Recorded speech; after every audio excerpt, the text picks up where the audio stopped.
This episode of Manage Smarter is presented by Sales Fuel Coach, our adaptive sales coaching featuring 5-minute quick coaching personalized to each sales rep.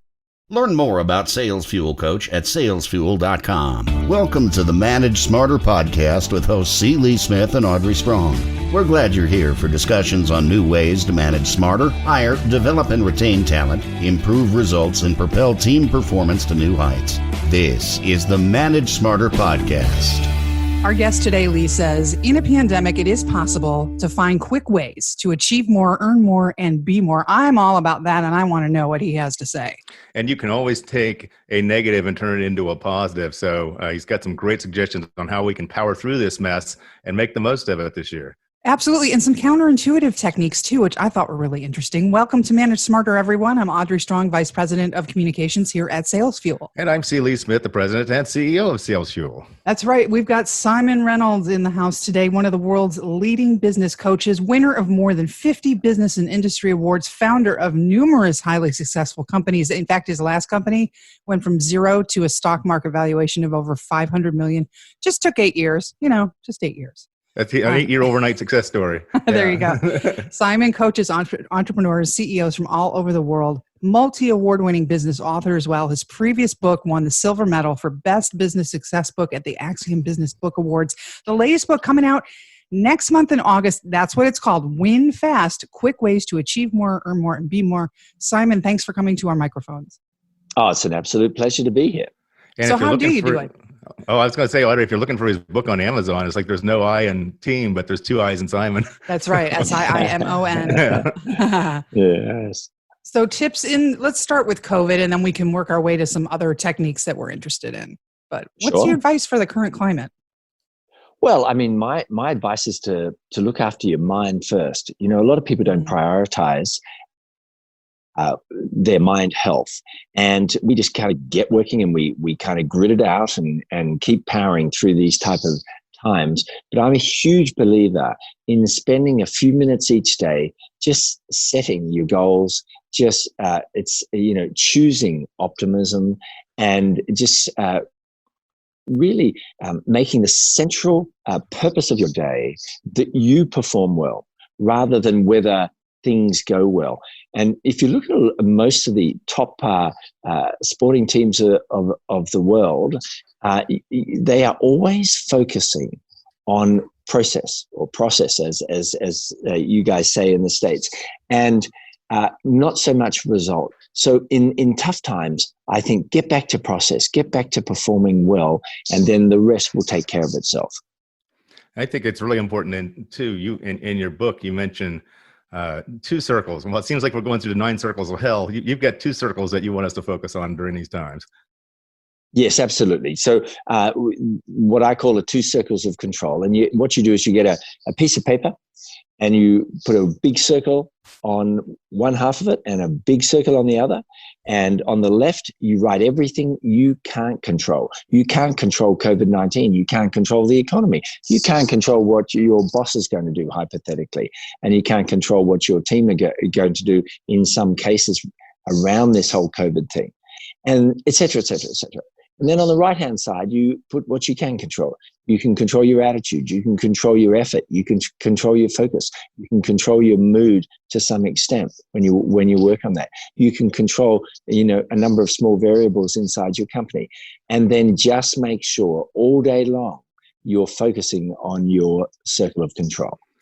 Is it like a Venn diagram, though, like where you have the 2 circles overlap, where in the middle part, though, are things that you can't control but you need to be mindful of or watchful of?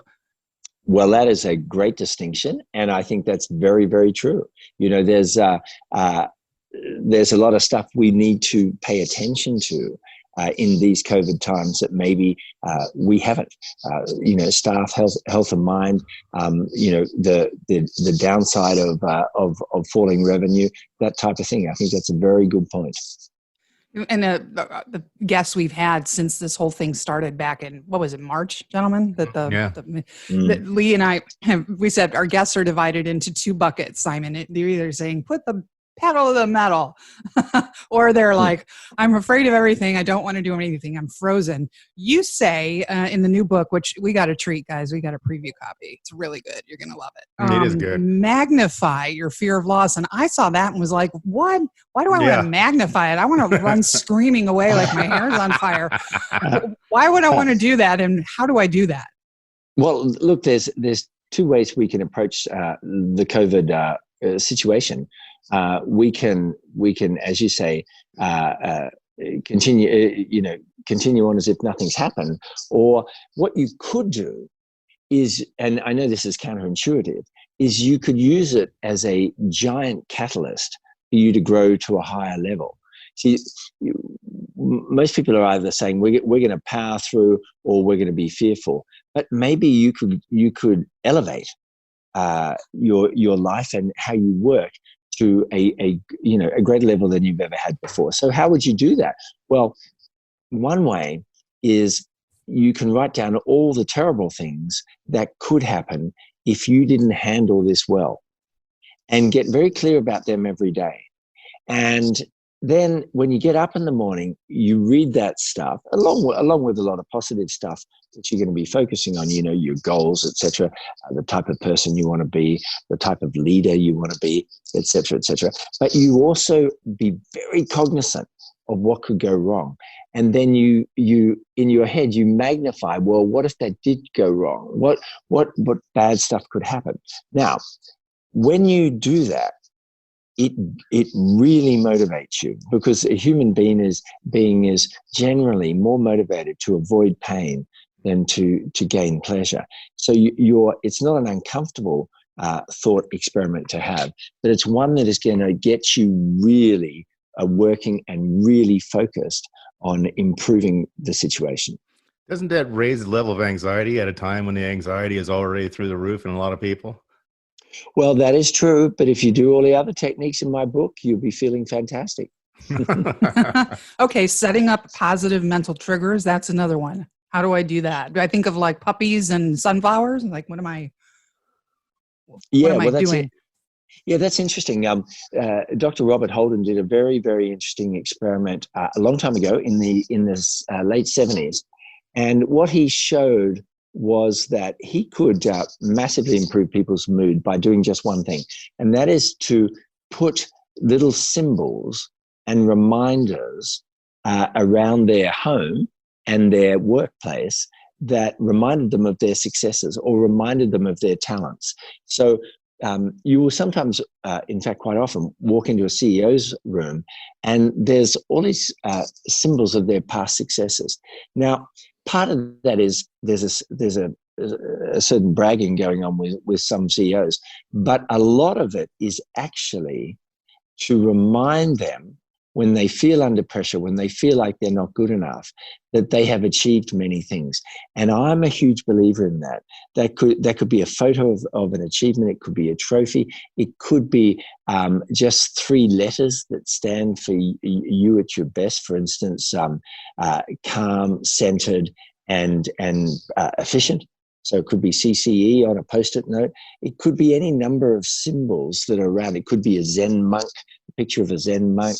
It could be anything. So when your mind sees those triggers, you're likely to think of positive things. That's fascinating. Yeah. That's good.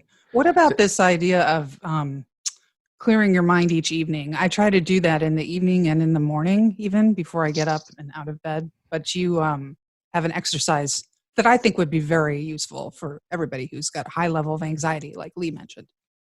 Yeah. Well, I have something, a technique called the release breath. And what you do is at the end of the day, you just think of anything that is bothering you. Take a large, deep breath in and then exhale loudly as you imagine that thing leaving you, or you imagine your stress associated with that thing leaving you. And what's absolutely remarkable about this is only 2 days ago, I did it on a webinar with a group, and I think it was over 90% of all the people on the webinar said that within a few seconds, their stress had dropped down several levels. And so what I do at the end of the day is I take these 3 deep breaths and I think of just let out any pressure, any feeling of stress that I've got as I imagine any issue that's bothering me just kind of slipping away. Yeah, and when I do it, it's in with the good shit, out with the bullshit. I mean, that's great. Yeah. Yeah, I like that. That's That fantastic. actually needs to go on a t-shirt. You could sell that. It's amazing, though, how many people will keep inside them, bottle up all these kinds of stresses, all these kind of events that happen. It reminds me of a story of these 2 monks who lived in a monastery in Asia that had a vow, and the vow was that they were unable to touch a woman. And one day these 2 monks were walking in the mountains and they saw a girl that needed to cross the river, but she was unable to. And they weren't sure what to do. And one of the monks came up and said, look, would you want me to carry you across? And she said, oh, that would be wonderful. Thank you so much. And he carried the monk across, and she was very, very grateful. He carried the woman across, and she was very, very grateful. And the monks headed off in one direction, the woman in another. And the 2 monks didn't say anything to each other for 2 hours because they knew that the first monk had broken this key vow. Till finally the second monk, who was furious, couldn't stand it anymore. And he said, why did you do that? Why did you break the fundamental vow of our monastery and take that girl across the river? You know we're not supposed to touch girls. And he said to the second monk, he said, look, I put that woman down at the other side of the river. Why are you still carrying her? And so many of us just carry issues that have happened the day before or the week before, and that release breath really helps. I'm curious about, everyone's familiar in business with the 80-20 rule. I'm curious about something you mentioned in the book, which is the 64-4 rule. Yes. So if you actually look at 80-20, which of course is 20% of what you do is responsible for 80% of your results. Well, inside that 20% of key things that you can do that will make all the difference, there are a handful of things that are the 20% of the 20%. And that's how we end up with the 64-4 rule. 4% of what you do will dramatically increase your results, much greater than just even general stuff that's more important. So 4% of what you do then results in 64% of your results. Is that what you're saying there? It's the essence of it is, and let me tell you this. I am no expert at mathematics, but that 4% of what you do accounts for 6% of or 64% of your results. Mm-hmm. Somehow, Richard Koch, the greatest writer on 80-20 principle, worked out that that's the math. Ah, okay. So he's the source then of the 64-4, because I was wondering, my next question was going to be, where does that number come from? So there you go. Koch is an amazing guy. He's worth $400 million, and he's written, I think it's 8 books just on 80-20 principle. And he believes that it's the single most important component of how he became so successful. Definitely worth checking out that guy. Well, so there you go. So that also leads into something else that you highly recommend for people, particularly entrepreneurs or whatever, is to be in the top 10% of your class. And so here's a guy that made his class. He made his class the 80-20 rule. Yeah, absolutely. And being in the top 10% of what we do should be our primary work goal, because you may not be able to become the best person in your industry, the number one. That could be a matter of luck. It could be a matter of genius, but everybody can get in the top 10%. The top 10% of any field can be achieved through work, through focus, through iterative learning, constantly getting better, a long-term time perspective, and all those things. And most people don't aim to be in the top 10% of their field, but that's where all the money is. That's where all the success is. That's where all the self-esteem comes from your work. So it's a great aim to have. Well, Siimon, we've got just a few minutes left. The website, everybody, is SiimonReynolds.com, and it's Siimon Reynolds, spelled the traditional way. And one last takeaway from the book you want to give us before we sign off? Maybe how to make more sales in a time when it feels like nobody necessarily wants to be buying, or are people buying, expanding your business? Well, that's a great question. I think inside every market, there's a sub-market. And, I believe in many, many, many industries, people are still wanting to buy. Look, there's people that take, as you know, take two attitudes towards COVID. I'm just going to sit it out, or I'm going to keep powering and not let it destroy, my business and my life. Those people are literally getting up in the morning trying to get back to normal. And those people are getting up in the morning trying to improve a situation that may have been, their business may have been hurt during this. They are looking for answers. So I think it's simplistic for people to say people aren't buying now. There's people within every market who are doing the exact opposite. They're looking harder than ever for solutions, and we need to sell to those. Here, absolutely. You either find a way or find an excuse, and COVID is a convenient excuse, but you got to find a way. That is so true. People are using it as a justification for their poor performance quite often. Mm-hmm. There you go. I got Siimon, thanks for being with us today. I had two different dates for the book release. What is the exact date? The 20th or the 25th of August? Is it coming out? I believe it's the 25th.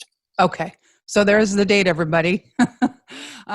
We appreciate your wisdom, and it's great techniques, great tips. So appreciative of your time and for getting up early with us, everybody. He's joining us from California, and it's quite early here where we're recording. So thanks again, Siimon. We appreciate it. Oh, look, that was terrific. Really appreciate your time. Thanks for listening. If you enjoyed the show, please rate and recommend on iTunes, Overcast, or wherever you get your podcasts. You can also get more great information at salesfuel.com.